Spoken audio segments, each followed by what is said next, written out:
Mesdames et messieurs, je vous souhaite la bienvenue pour votre édition du 22h qui sera composée de ses principaux titres. Le Rassemblement populaire pour le progrès a mis à l'honneur sa jeunesse militante à travers la deuxième édition du tournoi Interannex IOG 2026, une initiative placée sous le signe de la fraternité. La République française célèbre sa fête nationale à Djibouti dans un esprit d'amitié et de coopération. Une cérémonie officielle organisée à la base aérienne 188.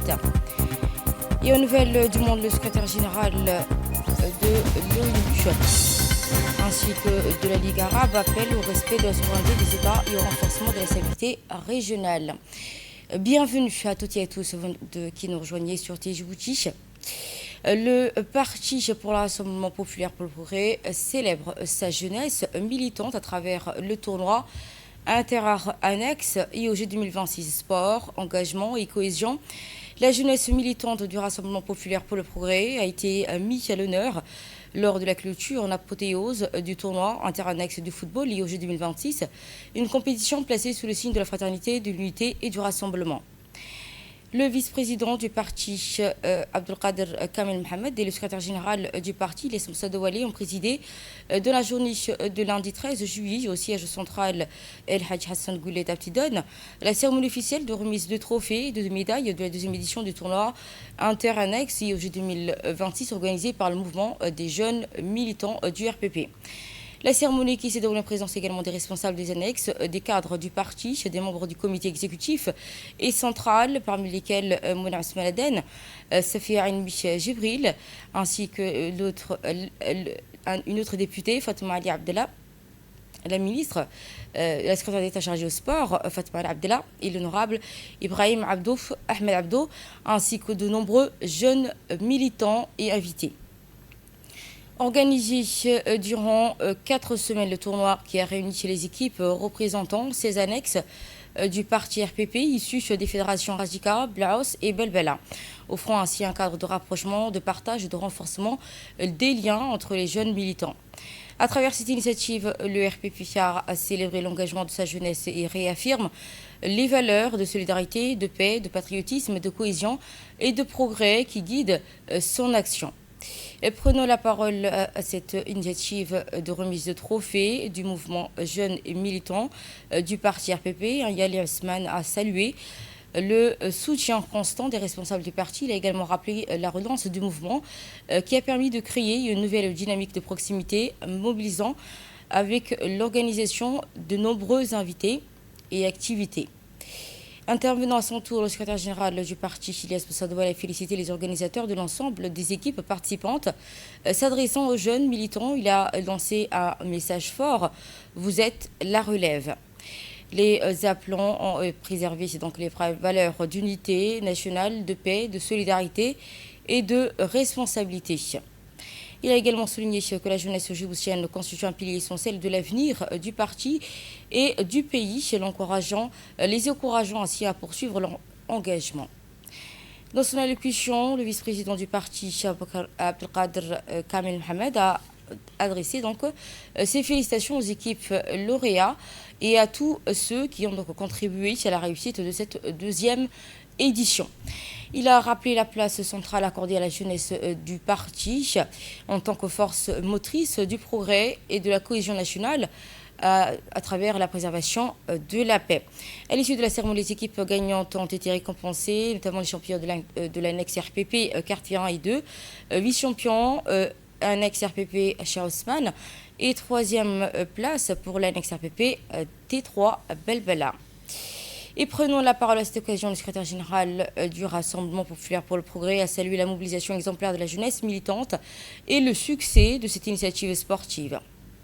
C'est un plaisir d'être ce matin aux côtés du vice-président et à vos côtés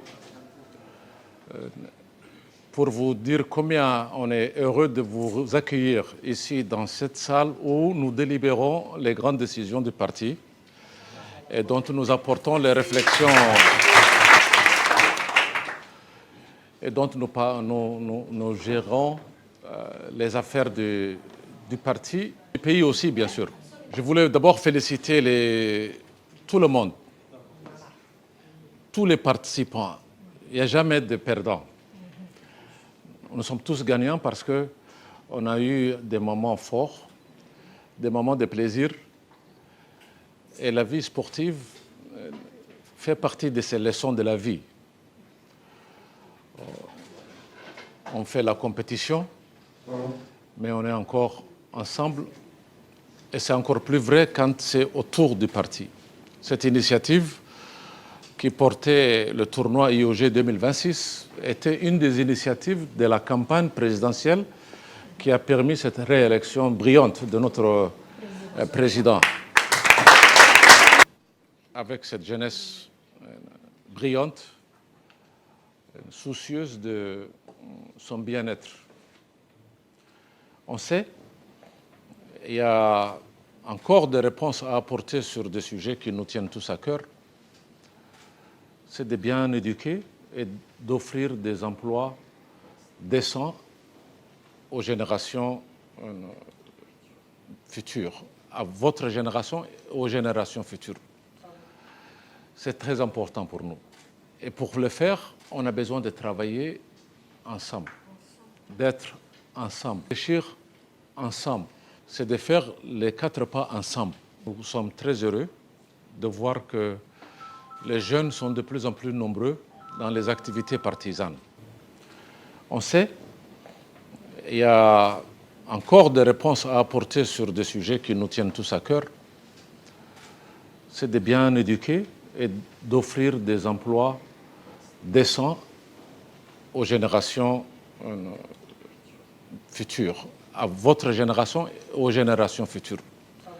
Groupe de jeunes de différents quartiers, des différents annexes qui ont donné leur trip, comme on dit, pendant, pas seulement pour un tournoi, mais pour la vie de tous les jours de notre parti et de notre pays.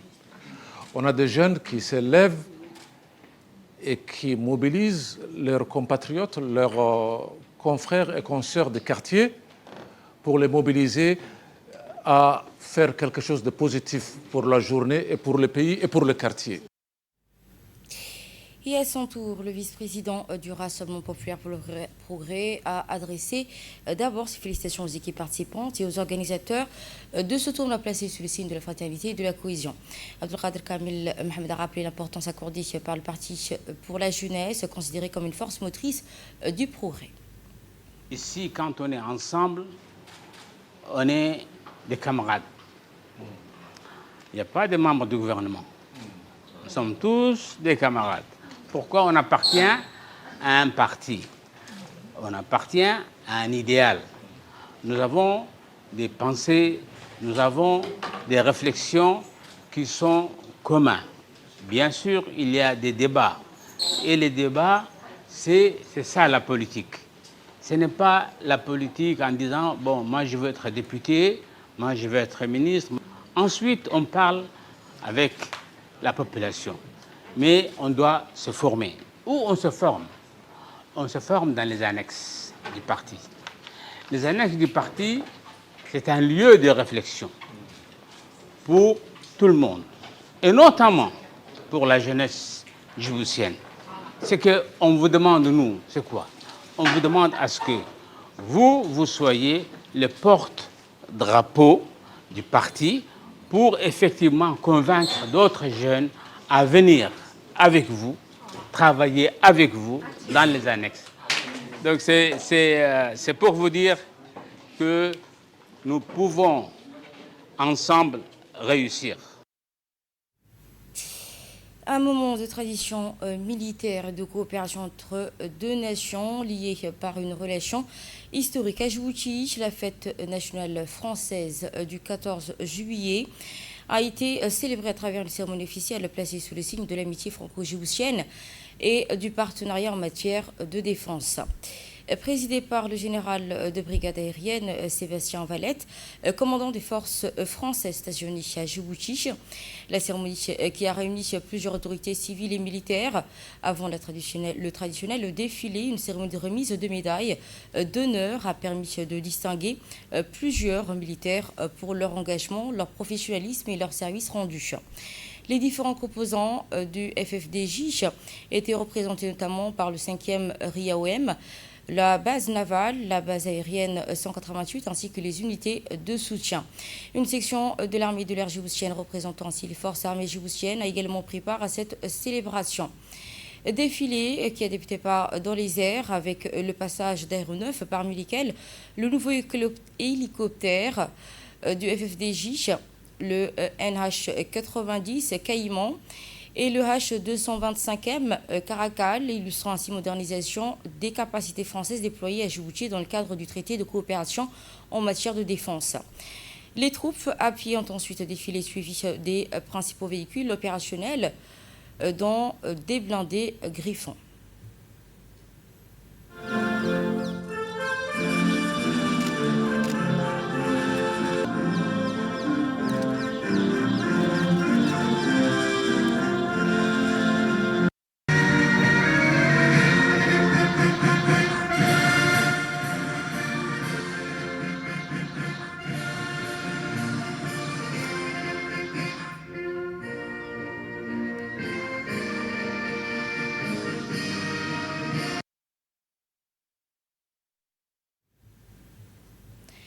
Autre temps fort de cette cérémonie de célébration de la Journée nationale française, une démonstration de 4 parachutistes français. L'un d'eux a réalisé une descente spectaculaire avec les drapeaux de la République djibouti et de la République française, symbole des liens d'amitié et de coopération entre les deux pays. Une cérémonie qui s'est clôturée par une allocution du général Sébastien Valette qui a salué l'engagement des militaires et affirmant ainsi la solidité des partenariats franco-djiboutiennes dans les domaines de la défense, de la sécurité et de la coopération.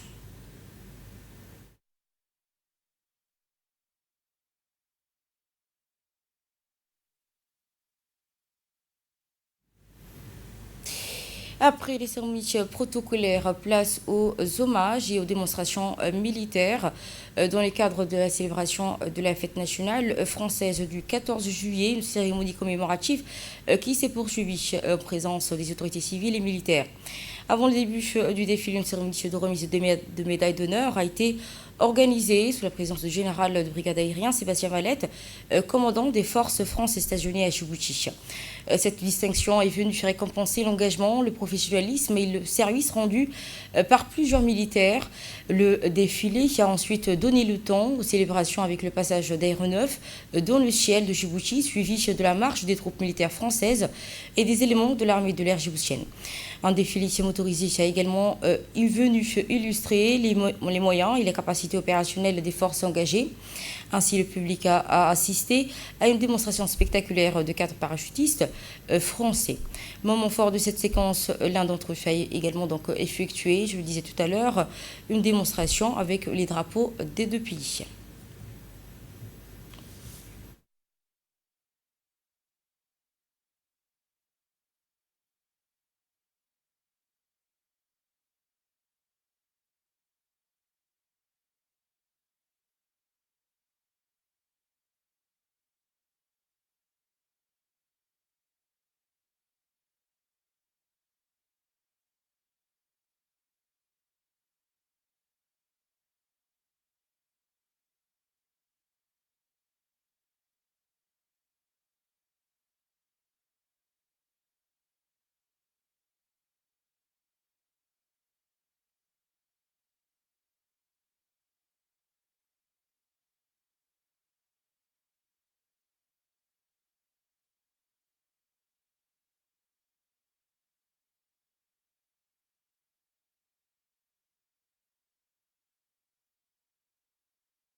Et voici à présent le discours du commandant Sébastien Valette lors de cette cérémonie commémorative de la fête nationale de la République française.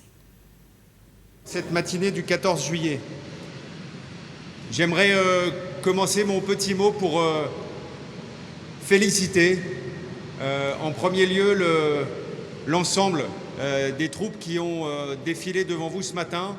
Mais très sincèrement, on est très fiers et je pense que tous les soldats, hommes et femmes qui ont défilé devant vous ce matin étaient extrêmement fiers de pouvoir le faire ici pour notre fête nationale. Et évidemment, je voudrais, au travers de cette félicitation, féliciter le commandant des troupes, le colonel Étienne Morillo ici, qui, avec moi, j'allais dire de façon un peu sympathique ce matin, avons passé ensemble les troupes en revue, puisque nous avons travaillé pendant 2 ans assez étroitement ensemble, puisqu'il était le chef d'état-major, d'un état-major interarmé qui aura, pendant ces 2 dernières années, été mis à contribution fortement. Je voudrais en deuxième lieu féliciter ceux qui ont été décorés et mis à l'honneur ce matin. Nous avons 4 chevaliers de la Légion d'honneur, 1 chevalier de l'Ordre national du mérite et un médaillé militaire.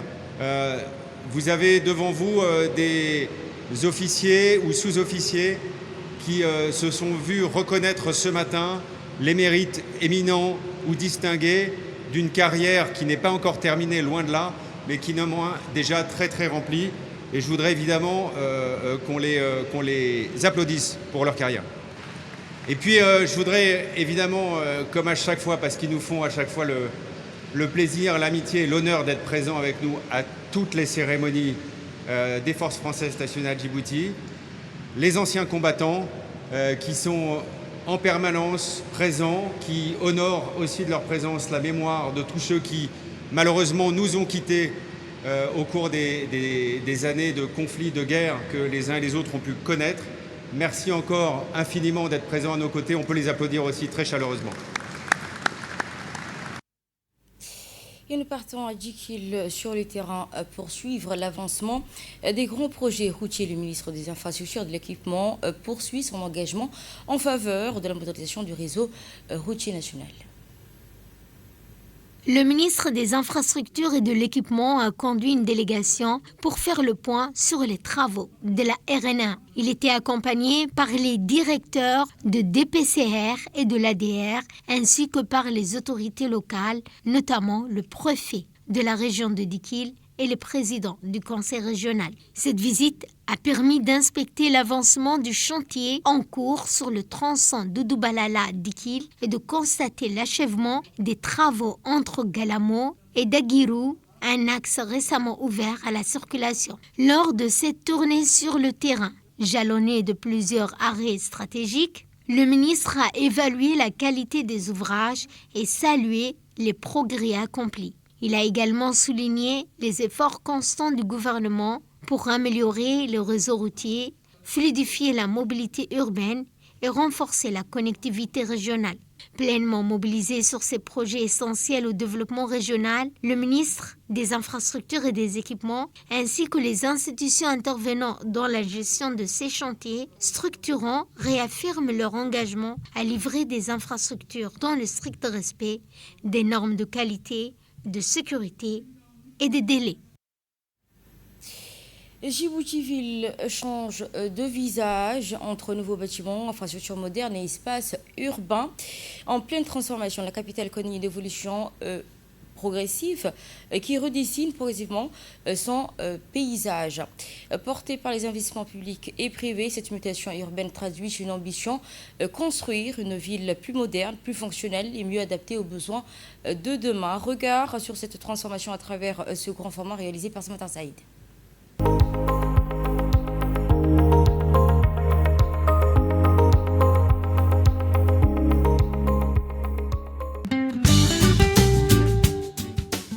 Djibouti connaît depuis plusieurs années une transformation progressive de son paysage urbain, marquée par l'émergence d'une ville plus moderne, plus structurée et tournée vers l'avenir. Cette évolution s'inscrit dans une dynamique de développement économique, l'amélioration du cadre de vie, portée par les investissements publics et privés dans les infrastructures.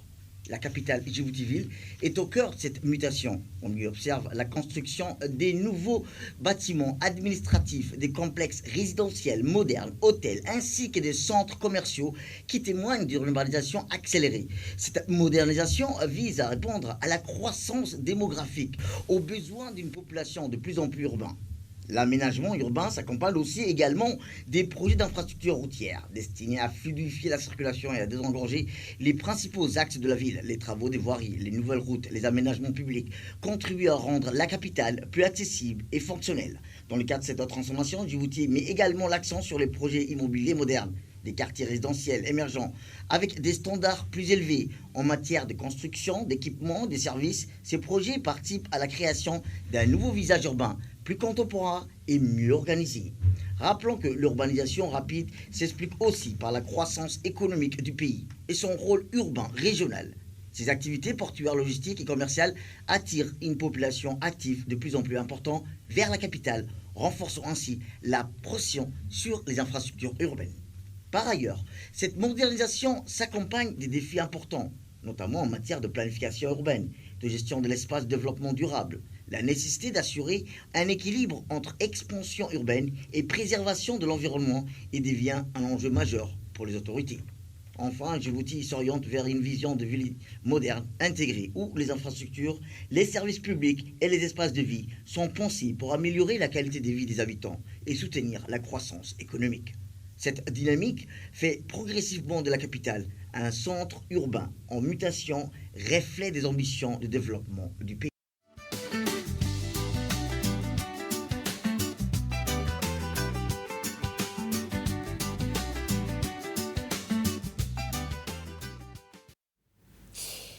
Après plusieurs jours de mobilisation des services compétents, la plage de Cessé retrouve ses usagers. Une bonne nouvelle pour les amateurs de baignade, le site est désormais réouvert au public à l'issue des opérations de nettoyage et de mesures préventives engagées après l'incident de pollution aux hydrocarbures. Le ministère de l'Environnement et du Développement durable indique que les interventions menées sont en coordination avec les différents acteurs concernés, notamment les gardes-côtes djiboutiennes, ont permis de rétablir les conditions favorables à la réouverture de la plage. Sur le terrain, les équipes mobilisées ont procédé à la sécurisation du site, au suivi des situations environnementales ainsi qu'à l'élimination des déchets, afin de préserver le littoral et de garantir la sécurité des citoyens. Le ministère a salué l'efficacité et la coordination entre les services, les gardes-côtes et l'ensemble des partenaires impliqués qui a permis de maîtriser rapidement la situation et de protéger l'écosystème côtier. Les autorités invitent toutefois les usagers à continuer à respecter les consignes de sécurité ainsi que les recommandations en vigueur afin de préserver la propreté et la qualité de l'espace naturel. La plage Siesta accueille ainsi de nouveau le public dans des conditions sécurisées grâce à l'intervention rapide et à la coordination de plusieurs services compétents.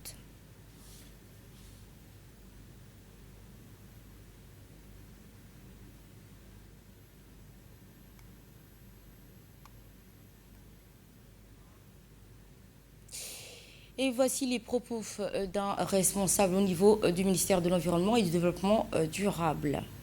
Nous nous sommes mobilisés et depuis hier jusqu'à aujourd'hui, nous remercions surtout la garde-côte qui a mobilisé pratiquement tout son personnel pour pouvoir justement rendre cette plage comme avant. Et comme vous le voyez, cette plage est dorénavant ouverte parce que tout a été nettoyé. Il y a la population de ne pas se baigner à la plage Héron et la plage Carré ou Triton. Donc toutes les plages sont ouvertes à la population à partir de maintenant. Et le ministère remercie l'ensemble des partenaires qui ont participé à ce nettoyage. Et je vous remercie. Climat à présent, à Djibouti, la chaleur atteint des niveaux particulièrement préoccupants. Au-delà de la température affichée par le thermomètre, c'est la chaleur ressentie dans le corps qui alerte aujourd'hui les spécialistes. Prenez ce chiffre avec le plus grand sérieux, 46 degrés, c'est la température que ressent actuellement votre organisme à Djibouti, alors que le thermomètre indique pourtant 38 degrés. Un écart considérable qui traduit les conditions météorologiques particulièrement difficiles. 38 degrés affichés, 46 degrés ressentis. Ce n'est pas un simple donnée, c'est un véritable signal d'alerte.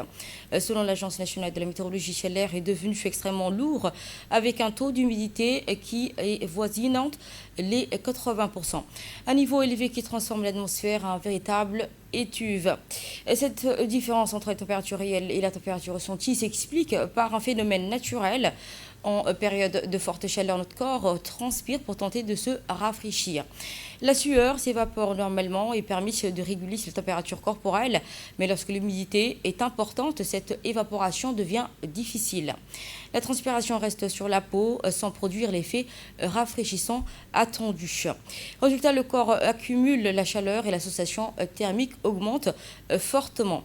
Face à cette situation, l'Agence nationale de la météorologie appelle à la plus grande prudence et vigilance. Cette chaleur humide peut particulièrement et peut être éprouvante pour l'organisme et entraîner une fatigue plus rapide que naturelle.